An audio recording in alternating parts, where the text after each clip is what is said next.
The first ministerial meeting of China-Indonesia Joint Foreign and Defense Ministerial Dialogue. Chinese Foreign Minister Wang Yi and Defense Minister Dong Jun met their Indonesian counterparts on Monday. The Chinese military has expelled a Philippine naval vessel that illegally intruded into the territorial waters of China's Huangyandao Island on Sunday. Military spokesperson Zhao Jiwei says the Southern Theater Command of the People's Liberation Army organized forces to track, monitor, issue warnings, and expel the Philippine vessel. The spokesperson describes the Philippine move as a violation of China's sovereignty, saying it contravenes Chinese law and related provisions of international law. Former South Korean President Yoon Suk-yeol is facing his second criminal trial hearing in Seoul. Yoon is accused of insurrection over his short-lived imposition of martial law. He denied the charge and defended himself during the first formal hearing on April 14th. Earlier this month, Yoon was removed from power after the Constitutional Court upheld a motion to impeach him for imposing martial law in December.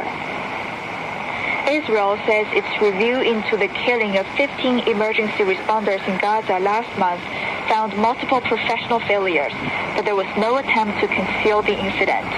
Officials from the United Nations and the Palestinian Red Crescent found the bodies in a shallow grave a week after they were killed. The Israeli military said the deputy commander ordered troops to open fire on individuals emerging from vehicles that were later determined to be a fire truck and several ambulances. The Palestine Red Crescent Society has rejected the findings, calling Israel's accounts of the killing contradictory.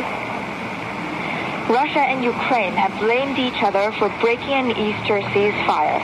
Both sides accuse the other of hundreds of attacks. Russia says Ukraine broke the truce more than 1,000 times. Ukraine reports nearly 3,000 violations by Russia. The 30-hour ceasefire, which was announced by Russian President Vladimir Putin, aims to mark the religious holiday. Dr. Chunishova reports.